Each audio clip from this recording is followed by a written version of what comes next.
I remember eating a lot of like Percy Pig, fizzy pigtails, anything fizzy. I remember getting a dishwasher tablet out the cupboard and I was like, oh my God, this lemony smell, I could just eat it. Obviously I didn't. Oh God, I was wondering where it was going to go. Hello, business people of Earth, and welcome to NEBiznis, the podcast where you find out about the business people behind the business. I am Rob Baines from Rob Cam Productions, and my guest today used to teach children about how to behave like adults when they grow up. Now she works with adults and teaches them how to behave not like children. My guest today is Alice Potter from 8th House HR. Welcome to the show, Alice. Thank you very much. Thank you for having me. So I want to kick things off. I just want to find out about you. What is your origin story? Right, okay, my origin story. So I was a primary teacher to begin with. That was my my first kind of proper career. I did train for a little bit to be a midwife and delivered 11 babies. But then I had a change of course, went into primary teaching, and I was a teacher for 10 years. While I was there, I had my 3 children. So when my daughter was 19 months old, I gave birth to twins. So I had 3 babies under 2, and everyone was kind of, but teaching's such a great career for mums and things. And actually, it's great having the holidays, but it's really difficult because I worked half an hour from home. I used to like to leave the house at 7 a.m. to get 3 children up and ready and give them breakfast and dressed and get them where they need to be by 7 was actually really, really difficult. And then, I always felt like I was rushing off on a night to go and pick them up and things. And so I decided to have a change of career. I was a childminder for a few years because it fit in with the kids. And then, I sort of fell into HR and never really heard of HR. I didn't really know it was like a job option before then because I'd never had any dealings with HR in any of my kind of jobs. So I sort of fell into that. Just learning again. And then decided last year to set up my own HR consultancy. Fantastic. Partly sort of because my son was having lots of issues at school and he wasn't at school that much, and it was kind of so it sort of fit in with being able to kind of deal with that as well as kind of set up a business, which was a bit of a baptism of fire, but it's worked really well. And actually he's moved schools now and he's in a great school, and fantastic. It's all good stuff. Brilliant. So I want to go back to the teaching side of things. To ask you a few teaching questions. So you were a primary school teacher. What did you teach? So because I was primary, I started off in kind of year 3 and 4, always preferred the upper key stage, kind of key stage 2, and then I went into year 6, and once you become a year 6 teacher, which is the last year in primary, you kind of typecast then and you can't ever get out of it because nobody else wants to do it. We always used to say with year 6 teaching, if the kids do well in the SATs, everyone's like, oh, well done, fantastic, whole school effort, you've all done brilliantly. If they do badly in the SATs, it's like, you did this, this is your fault. And it is quite a big workload actually, year 6, because you are straight onto it. You're straight into like maths, English. I forgot about that aspect of you do sort of, I wouldn't say like would you class it as like generalist in terms of yes, it's generalist. You teach all subjects. Is there a particular subject you gravitated towards or had a certain? I love maths. Yeah, okay. And obviously maths is one of the big things that's kind of tested. So I always really like doing maths, and obviously you kind of teach maths every day. It was more like the ones that I gravitated away. Yeah. We always laugh because Ofsted brought in, I was listening to something the other day and they were talking about what are the like corporate phrases that you hate, like circle back and like deep dive. And I was like, God, deep dive. I first heard deep dive when I was a primary teacher, and Ofsted decided that rather than just looking at the whole thing, they would deep dive into a subject, and it was always something like music or RE. And like as a year 6 teacher, first things to go when I needed to get maths and English and everything done was like RE and music. So you can deep dive, but you're not going to have to dive very far. Brilliant. So was there a particular one that was a challenge? Music, because I'm really not musical. Yeah. So that was quite challenging to teach music when you're not musical. But I suppose that one's not challenging for like in terms of getting the students interested in it. No, I suppose not. What was challenging? What was the challenge to get the students? See, I suppose RE was always quite interesting as well, because you would do like debates on things and stuff. I mean, geography can sometimes be a bit of a water cycle. It's like, it can be a little bit dry. Ironically. not, but yes, ironically, yeah. Yeah, so I suppose things like that was sometimes quite difficult to get them into them, yeah. What did you enjoy most about teaching students? I think it was, again, that thing that every day was kind of different. You didn't know what they were going to throw up. And a lot of the children that I taught were from quite challenging backgrounds, and some of them, it was difficult, and it was nice being able to feel like you made a bit of a difference. There was a girl that used to come in year 6, and she lived with her dad, and like her hair was never done and everybody else's hair was done. So like at break time you weren't supposed to, but I mean, like I used to do her hair and I would French plait it for her, do whatever she wanted so that she could fit in. And I'd often, like when she'd come in like a little whirling dervish. And I'd be like, right, take this note to reception, to like the reception class, to Mrs. Barker. So she would take this note along and like it would say on it, like, can she have some toast? Yeah. So she'd be like, oh, thanks so much for bringing this. Would you like a bit of toast?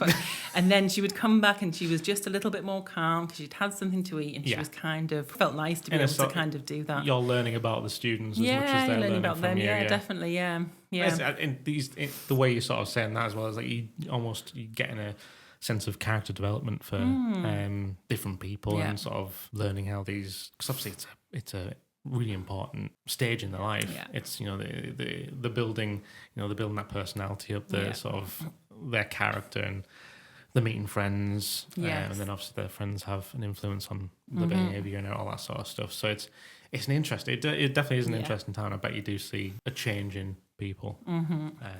Definitely. How did being a teacher for almost a decade, how does that prepare you for your career path in HR, do you think? I mean, I think it is. You're dealing with lots of different people when you're in primary teaching. You're dealing with children from all different backgrounds. You're dealing with their parents. You're dealing with all kinds of things. So I think that in itself does. But yeah, definitely. I always laugh because sometimes when you have to do a disciplinary with somebody in HR and it's the manager's told you this story and then the person comes in and you start talking to them and you're like, God, these stories don't quite match up. Yeah. And it's like that digging deep. Just tell me what happened before then. And it used to be like that at break time when the kids used to come in after break and they'd be like, oh no, kicked me. And I'd be like, right, well, what did you do today?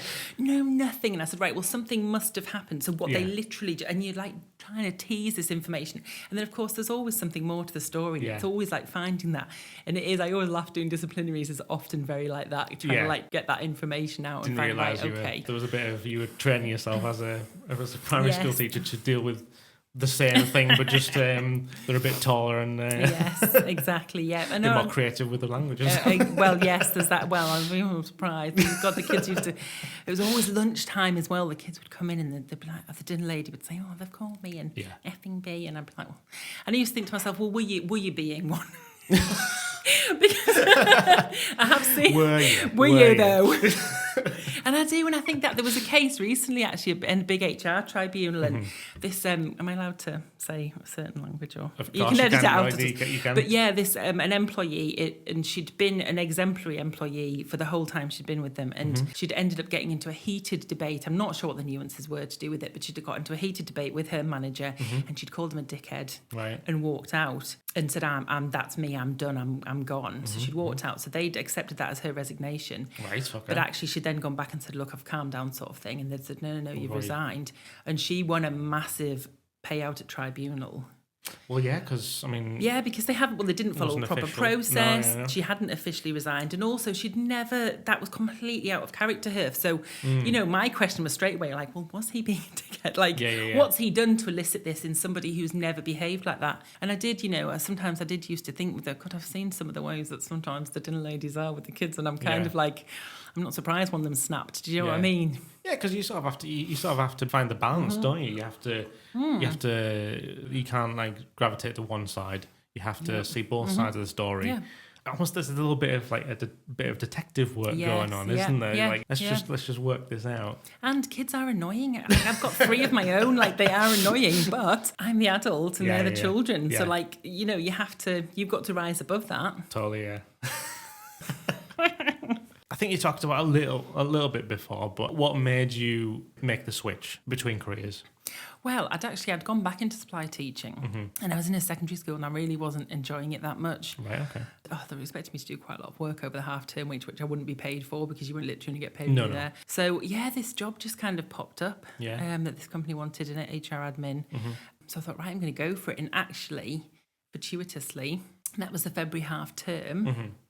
So I started working for them, I think it was the 24th of February because it was the day before my birthday. And then we went into lockdown on the 20th of March because it was 2020. Okay. And actually, had I still have been supply teaching, I'd have been pulled. That would have been me gone because they didn't need supply teachers because they were closed. No. So it kind Supply of teacher for Zoom. Yes, exactly. Yeah. So it was kind of like, Yeah, interesting. Yes, So did you work as a HR for a company and then go into a HR company, or did you like? No, I worked for an HR company.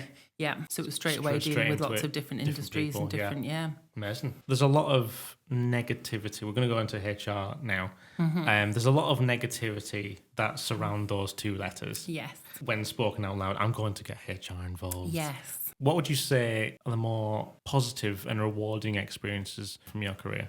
It makes me laugh when you say that about I'm going to get HR because I don't often get called Alice. It's like, this is HR. It's like, oh, hi. Hi, I'm just changing my initials. I might be called Alice, but yeah. Yes. So, I think especially now, I think there is a lot of negativity towards them. People do think, oh, it's only if I've done something wrong, HR is going to get involved. And actually, what I like to do is kind of get in there early and help to kind of shape the culture of businesses and be able to see from outside, right, what's going right, what's going wrong. And making sure, companies often don't think that, especially small companies, we don't need policies. And actually, policies are really important because they are what tell an employee what the expectations are. Yes. And if you don't have those, then it's kind of, well, how are they supposed to know? Reference it and stuff. Yeah. And it just saves all those it just saves all those little mistakes, when somebody comes and says, oh, can I take holiday next week? Well, no, because you have to give a month's notice. Well, I didn't know that. If well, you looked that's, at, if you looked at, well, there isn't that's because there isn't a policy. Whereas, do you know what I mean? Whereas if they knew those things, then, an onboarding is really important at getting all those things right. Because there's nothing worse than turning up for your first day at work and it's like, well, we're just waiting for IT to deliver the laptop. And we're just waiting for your ID badge. And it's like, oh, right, okay. So you just sat there, doing nothing and thinking, why did I leave my last job and come to this? Yeah. And so it's just kind of making sure that those things are in place and that employees, they want to be paid fairly, but they want to be valued very much so at the moment. They want to be valued. They want to feel like part of the company and part of the journey. And there's a lot of things to consider as well, even progression as well. Yeah, career progression, all that kind CPD. And it's making sure that things are dealt with because there's nothing worse than when there's 5 or 6 of you in the office and one person's always late or they're always going out for a fag break and the other people are picking up their work. That person's not being challenged and it's like, well, I don't feel very valued. If that's okay for them to behave like that and I'm doing what I'm supposed to be doing and if nothing's done about that, then it's a reflection. If this person can do this, then why am I slogging my guts out for the same money if they're not doing that? Setting expectation and setting those expectations, the values, the tone. Absolutely. So that being said, that works well with my next question. When's the best time to get with small businesses, that kind of thing, as they grow? What's the best time to get HR involved? I mean, from the first time you get an employee, I mean, obviously I do different things. When somebody first gets an employee, I would say definitely to have proper contract drawn up, some policies put in place. They wouldn't necessarily need kind of a monthly retainer until they had a few more clients, but certainly on an ad hoc basis, once they've got a couple of employees, if there is something that they need support with, to come on an ad hoc basis and to deal with that, to make sure it's being dealt with properly. And then obviously once they've kind of got to that 5-6 mark, that's quite a good time to be having that. I mean, some people like to have, I do have a client that only has one employee, but they just want to make sure and they just, that they have it right. So they do play an employee, and they want to be able to know that they can ring me whenever they want to, and that's all set up. Does it often happen where people get you involved too late? Or? Yes. Yes. Yes, when they've got like an employee, they've been off for a year and it's like, right, okay. A bit late to the game, but let's work this out, sort of thing.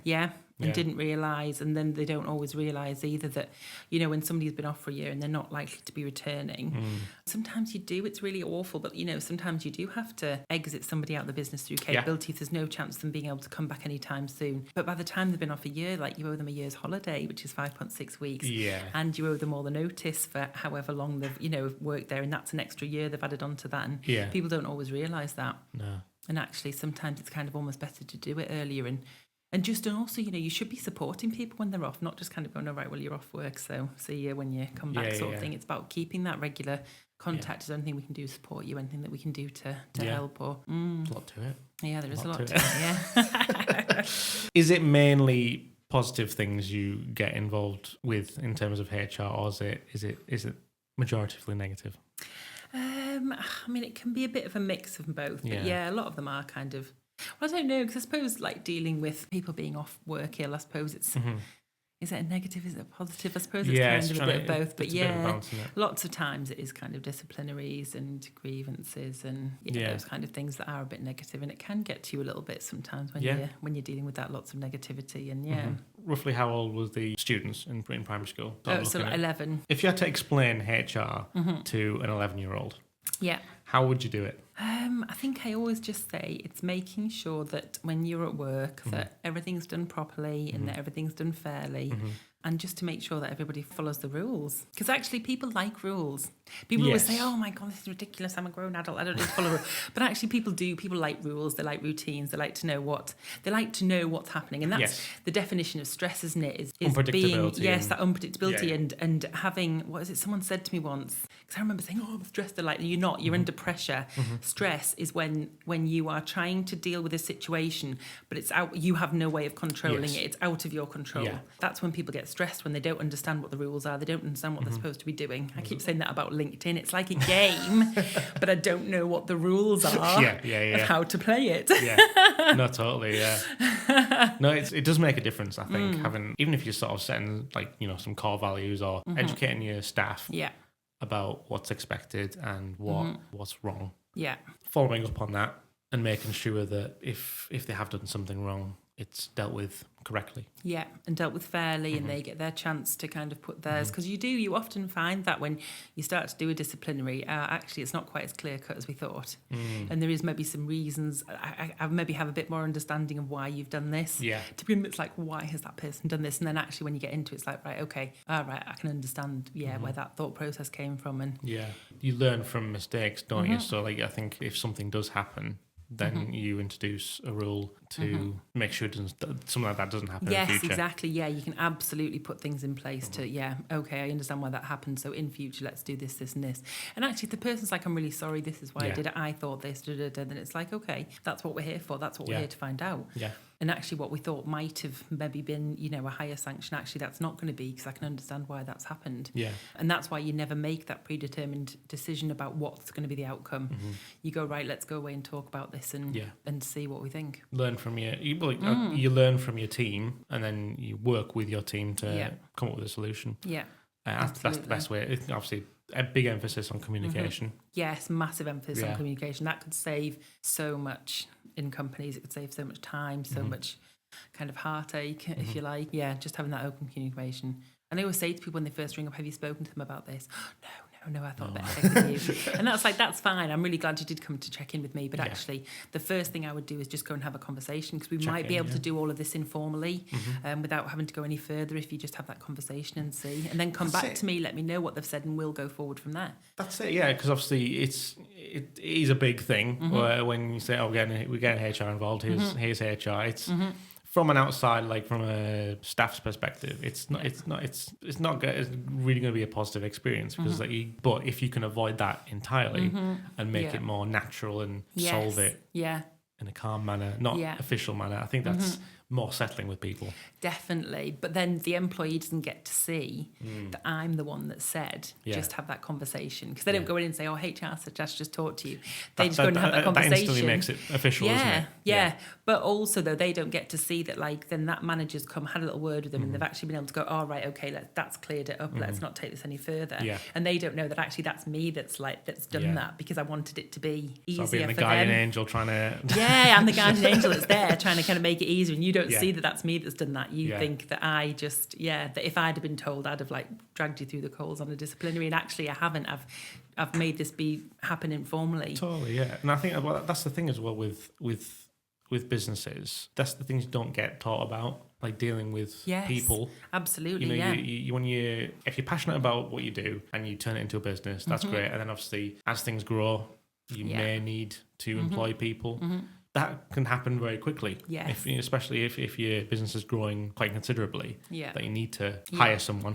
That's you don't get taught that. You don't get taught about how to deal with people, how to have someone under your wing, as it were. I think having someone there to advise you on those kind of things is perfect for businesses just starting out.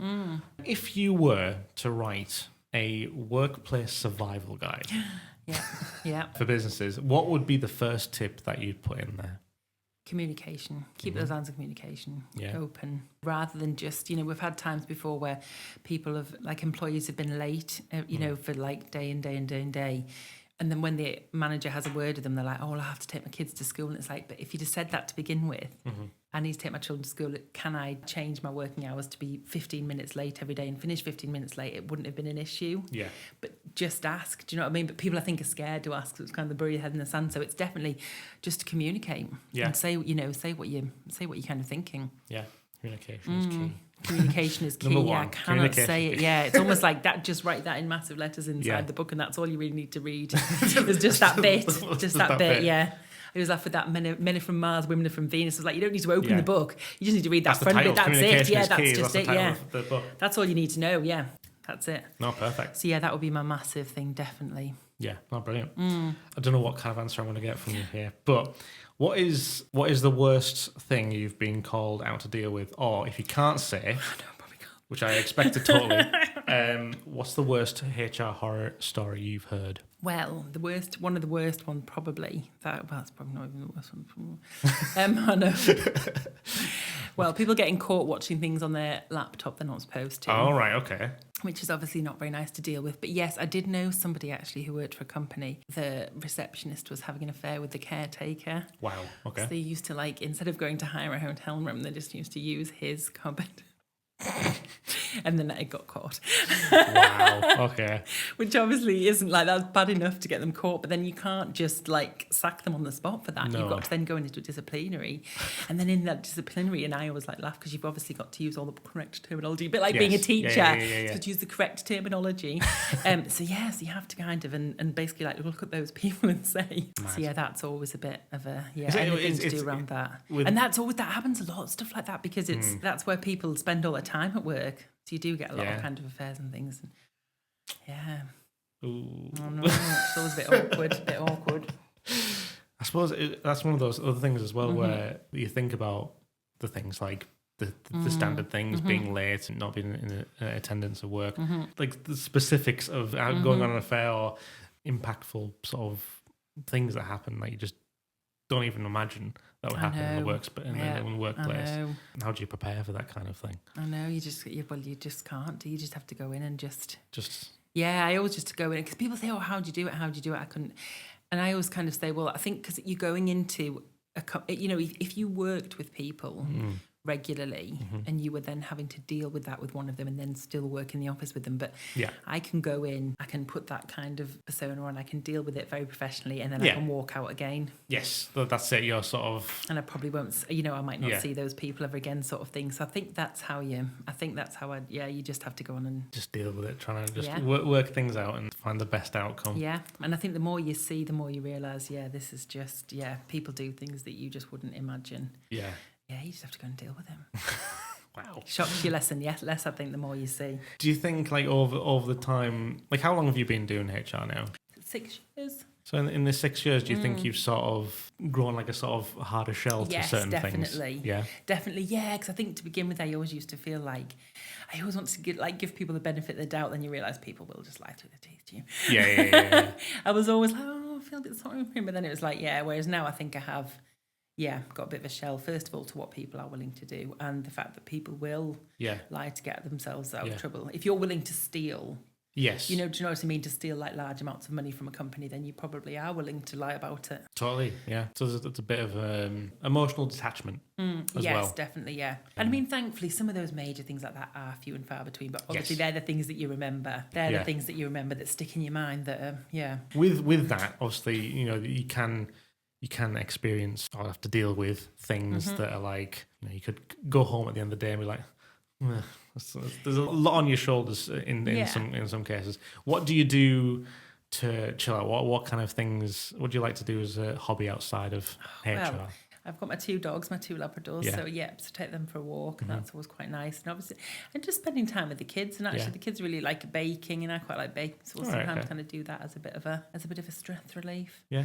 Kneading some dough and Oh, brilliant. Yeah, but yeah, I mean, I don't have a lot because the kids are at that age where they are being ferried around here, there, and everywhere. And so I don't have loads of time to myself. But yeah, Part-time taxi as well. yes, part-time taxi. Yeah, a part-time job for a number of years to come. Exactly. Yeah, definitely. How is it? 2 years till Jessica can learn to drive, something like that.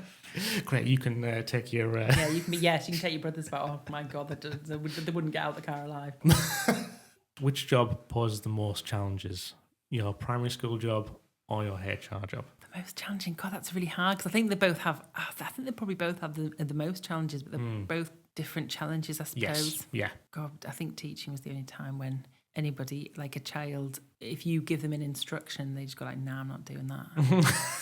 It's just like, did you get less of that in HR? Or yeah, I think you do get a little bit less of that in HR because they tend to when you're up. Yeah, exactly.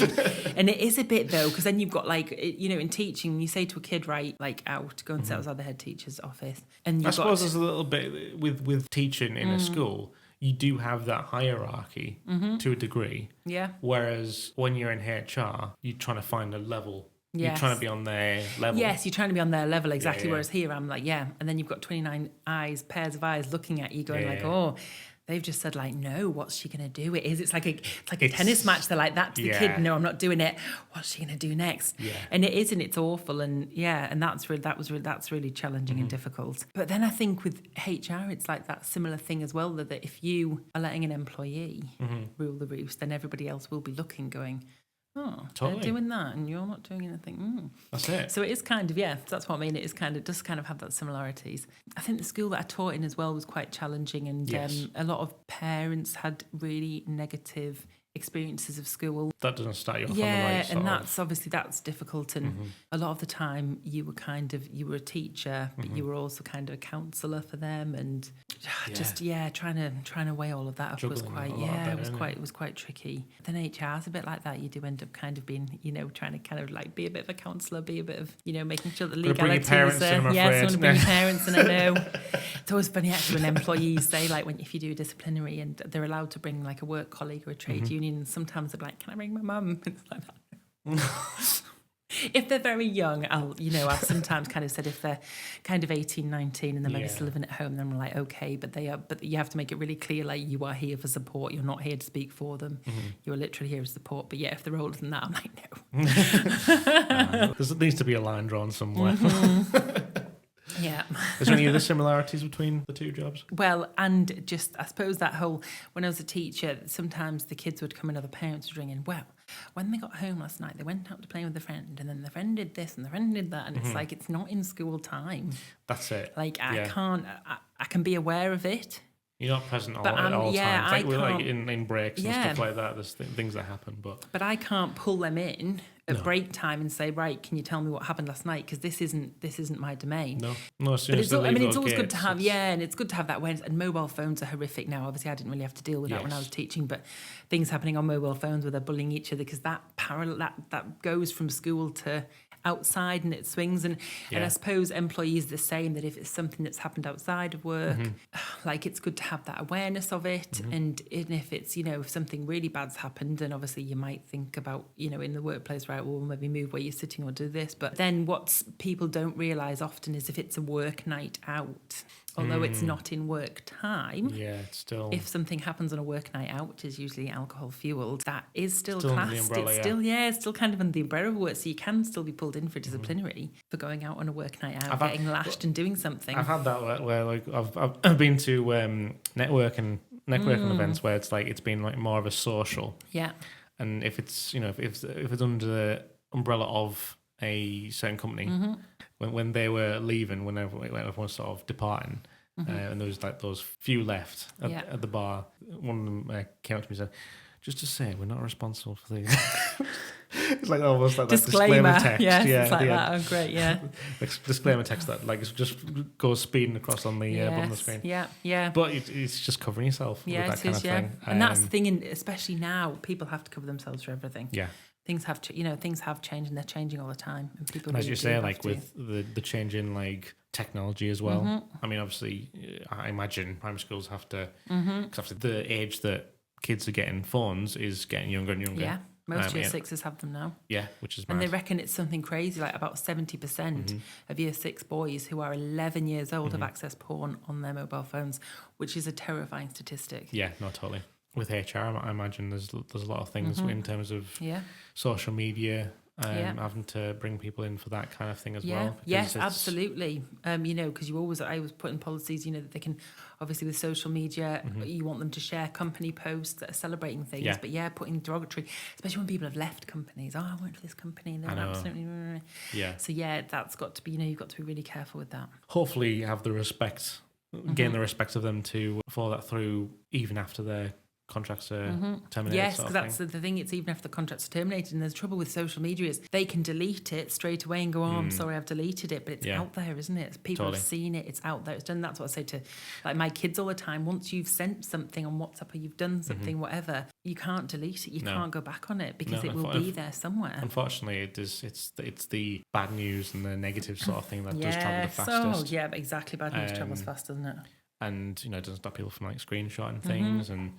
Yes, and people love it. We get that a lot in HR where people have screenshotted it and then they've sent it to you. Just quickly delete that. I'm safe now. No. Especially when people are off on the sick. And now, obviously, there's different things. If people are off with depression, you don't expect them to sit in the house all day. That's not good for them. You expect them to be out and about. But when people are saying they're off sick and then you see them active on social media and they're out at parties drinking, they're out at concerts and things. It's like people will screenshot them and go, because again, their employees are disgruntled. Why am I working? They're off on the sick and they're out having a laugh, and I'm working. So but it's like it can go either ways because, as you say, like if they're on off mental health, but they're doing something that is enjoyable for them. Yeah, that's them working on their mental health. Yeah, exactly. So it's about so you've got to get that balance, and also the context. Nothing on social media is real, is it? They always say people can put pictures on from a week ago. People don't always post them on the night. It might not have been that night. It could have been a week ago. I'm very particular with posting holiday pics whilst I'm on holiday. Yes, because you're not supposed to, are you? Because then people know your house is empty and things. Exactly. Yeah. So it could be that somebody did this a couple of weeks ago. They're now off on the sick because they've got tonsillitis, and they think, do you know what? I'll post some of these pictures that I've taken over the last month. So you have to, and that's why it's always important to have that conversation with them first. Yeah. So speak to them what we've seen this, and give them a chance to explain. Absolutely. All back to communication. It's circles around communication. Yeah, absolutely. Right, the final 5 questions. So these are the fun ones that I leave to the end and ask every guest on any business. Obviously, the first one is nerdy. As you know, I am very much a nerdy person. If you had a TARDIS, and you can go back in time and give yourself one piece of advice, what would you tell yourself? That's so hard. That's really difficult. Do you know, because I often think, if I could go back and change this, I wouldn't do this and I wouldn't. But then I don't think I'd have ended up where I am if I hadn't have done all those things. Yeah. Going into the nerdy thing again here, but I think everything happens for a reason. Yeah. And you learn from your mistakes and stuff like that. I'm very much like that. Like when I broke my leg, I tried to see the positives of that and say, I learned how to do this kind of thing, or I'm more cautious now. I've learned something. Yeah, how terrible things are. Yeah, every day's a school day, definitely. With as terrible as things happen or things you experience in life, you do learn from it.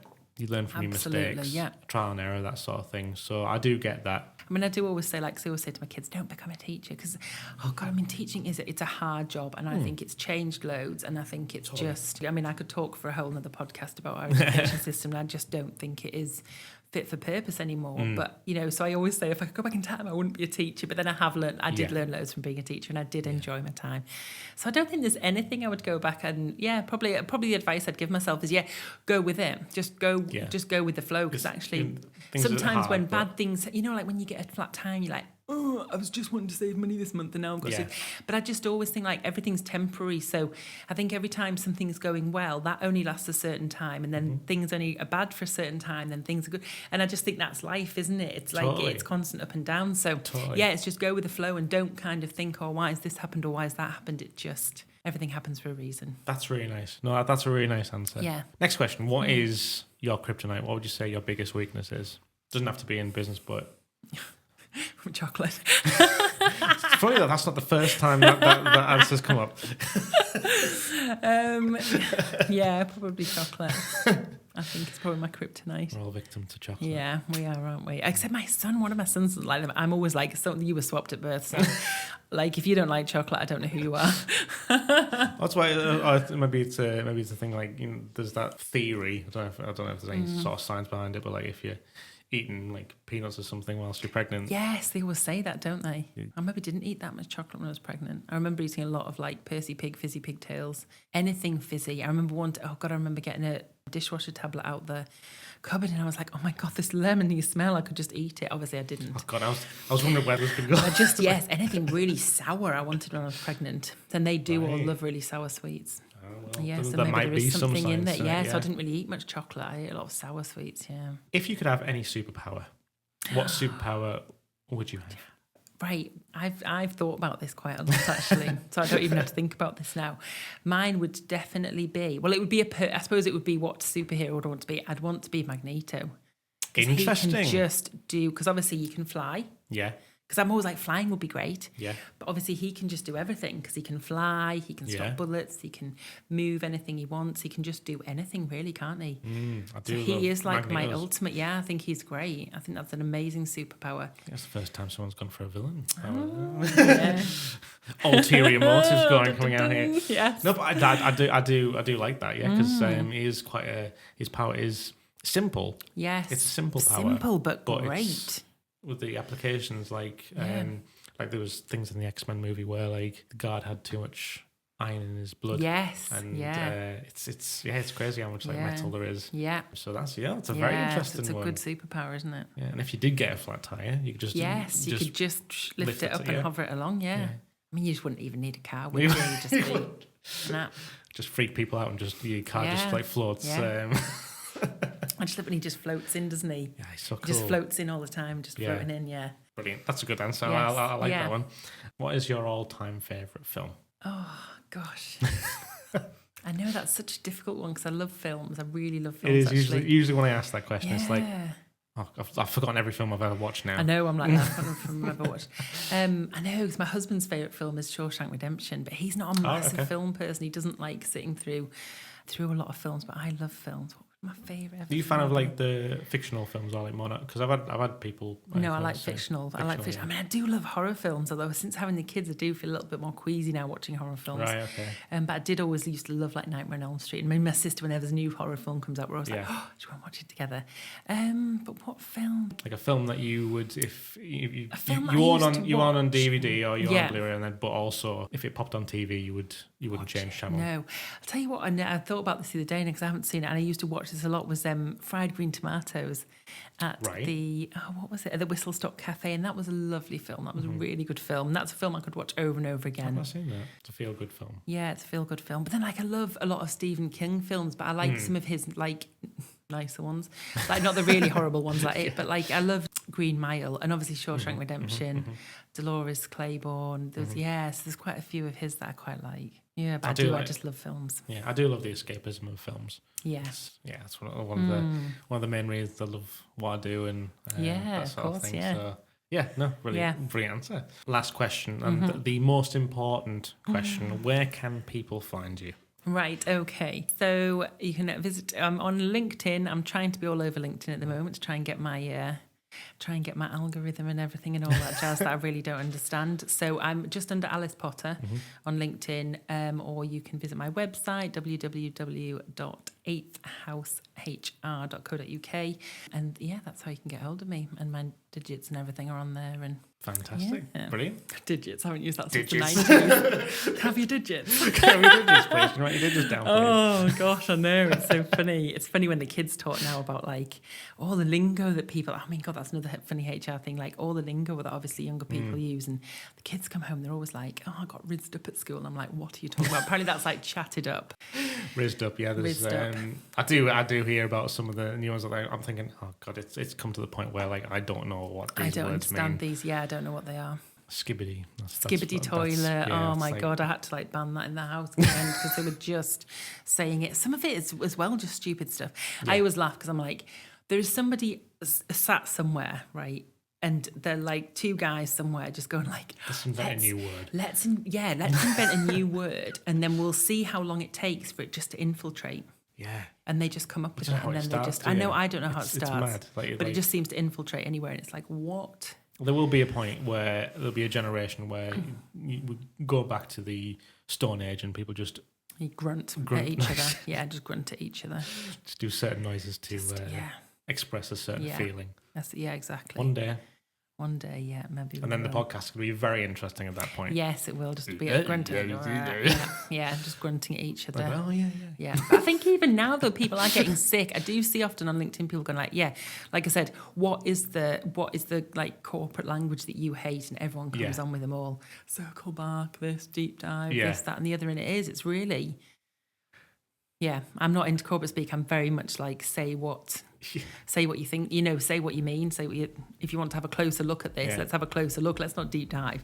Let's just have a closer look. And ironically, Alice, you've done your own thing and you've circled back. I've circled back. You've circled back. We started off with that conversation, and then we've circled back to the end of the podcast. Yeah. So with that, I think we'll end the episode there. Thank you very much. Thank you very much for having me. No, thank you very much. So if you've enjoyed this episode of the podcast, remember to follow us on all social media platforms at NEBiznis. Thank you very much for watching. Thank you for joining on this podcast, Alice. And until next time, if you have any business, that's our business.